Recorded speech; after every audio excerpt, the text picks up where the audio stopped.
Bonjour à tous, c'est Emre et aujourd'hui on se retrouve pour une nouvelle vidéo sur Herpelin où je vais vous montrer comment faire des actions groupées de création d'articles. Je me retrouve ici dans l'onglet articles, j'ai le rôle administrateur sur mon compte et pour créer plusieurs articles en même temps, ici je vais télécharger le modèle du tableur. Donc là je vais l'ouvrir. Voilà, ça se présente comme ceci. Donc là vous pouvez mettre le nom de l'article, le nom de la catégorie, le prix. L'image, si vous avez uploadé des images au préalable, bon là c'est pas le cas. Vous avez ici les groupes de personnalisation, je vais y revenir, la description de l'article, si vous voulez activer sur la boutique, si vous voulez montrer le prix sur la boutique et la TVA. Bon, ça on va pas trop y toucher. Aujourd'hui c'est surtout les groupes de personnalisation qui nous intéressent. Admettons que je vais faire un premier article qui va se nommer Burger. Et un deuxième article qui va se nommer cheeseburger. Voilà.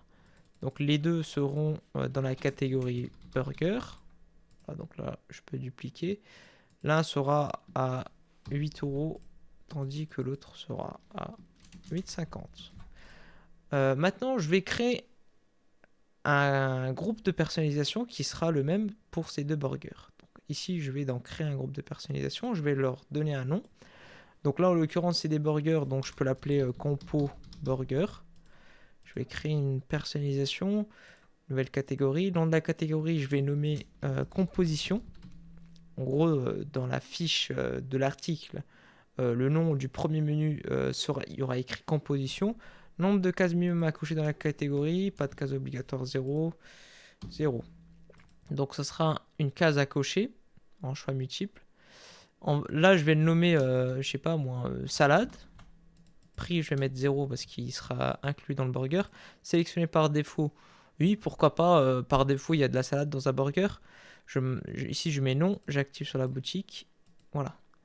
Je vais créer une deuxième personnalisation, toujours avec la catégorie existence qu'on vient de créer. Choix multiple, je vais le nommer cette fois-ci cornichon. Voilà. Je vais mettre un prix de 0 parce qu'il est déjà inclus. Sélectionné par défaut, non cette fois-ci. Activer sur la boutique, créer la personnalisation, voilà. Et là, vous pouvez créer autant de personnalisations que vous voulez. Une fois que vous avez créé vos personnalisations, vous allez les sélectionner. Donc là, en l'occurrence, salade et cornichon. Et vous allez faire créer le groupe. Donc voilà, là, ça vous a créé un groupe de personnalisation qui se nomme Compo Burger. Voilà. Donc, ce nom-là, vous venez le copier ici. Compo Burger et Compo Burger. Voilà. Donc là, nous avons deux articles qui comportent le même groupe de personnalisation. Si vous voulez, vous pouvez le dupliquer autant de fois que vous le voulez. Par exemple, si je veux créer un burger 2, un cheeseburger 2 et un burger 3, ça sera possible, ils auront tout le temps le même groupe de personnalisation. Alors bien évidemment, quand vous créez un article ici, vous pouvez également les dupliquer. Mais admettons que vous avez une carte comme ça, voilà, vous copiez-collez l'image à ChatGPT, vous lui dites de remplir l'Excel, il va vous le remplir assez facilement. Donc ça va vous faire gagner un temps fou. C'est ce que j'utilise moi personnellement pour faire la configuration d'articles des restaurants. Enfin bref. Donc là, j'ai bien mon Excel qui est fini. Voilà, j'ai mis toutes les informations avec les groupes de personnalisation. Je peux le fermer et je peux l'uploader.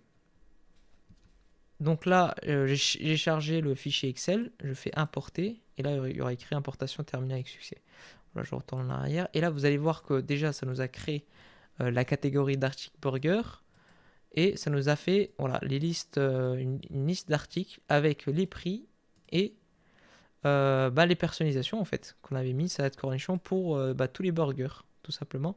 Et si on va dans l'onglet commandé, voilà, on a bien notre catégorie burger. Bon, il n'y a pas d'image, hein, mais voilà, avec tous nos articles et il y a bien le salade et cornichon qui se trouve ici. Voilà.